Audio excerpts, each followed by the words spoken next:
Se déplacer dans Paris est un véritable défi pour une personne en fauteuil roulant.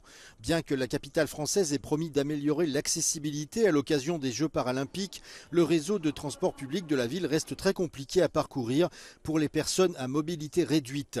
Nous avons voyagé dans le RER avec Franck Maille, représentant de AFP France Handicap, une association qui lutte pour le bien-être des personnes handicapées dans la société. Là, vous allez voir, il y a un ascenseur, on va descendre à l'accueil.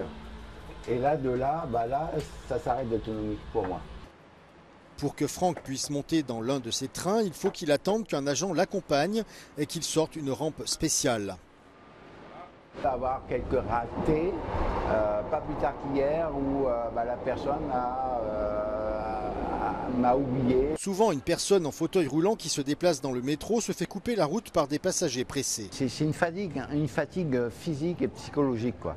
Physique parce que on fait des kilomètres dans les couloirs, et psychologique parce qu'il faut faire attention à tout le monde, à plein de choses. Vous avez vu tout à l'heure la foule, le monde, le flux, tout ça. À Paris, le métro reste donc pour l'heure le moyen de transport le plus chaotique pour une personne handicapée moteur. Inaugurée en 1900, la ligne 1 qui traverse la capitale française d'est en ouest est une des seules qui soit entièrement accessible. Mais là aussi, les problèmes surviennent très vite dès que vous êtes dans une chaise roulante. Donc là, regardez, là, voilà, je fais pas de roue arrière, je fais rien. L'amélioration de l'accessibilité était l'une des principales promesses des organisateurs des Jeux Olympiques de Paris, surnommés les Jeux pour tous. C'est pas les Jeux pour tous, on essaie d'améliorer, oui, ça, je crois qu'il y a une volonté quelque part de vouloir faire et de bien faire, mais est-ce qu'on fait bien?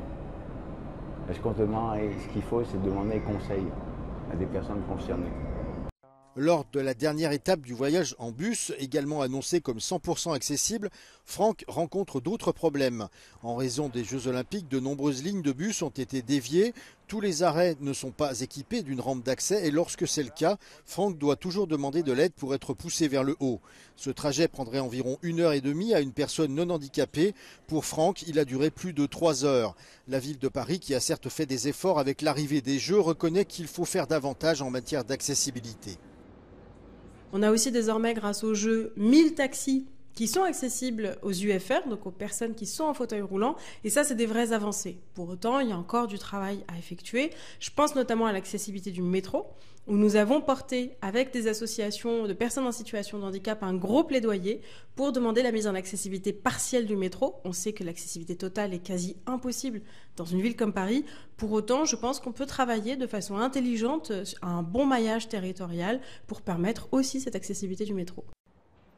Des activistes comme Franck Maillard espèrent que ces Jeux serviront de catalyseur pour le lancement de travaux d'ampleur destinés à rendre la vie plus simple pour les quelques 12 millions de personnes vivant avec un handicap en France.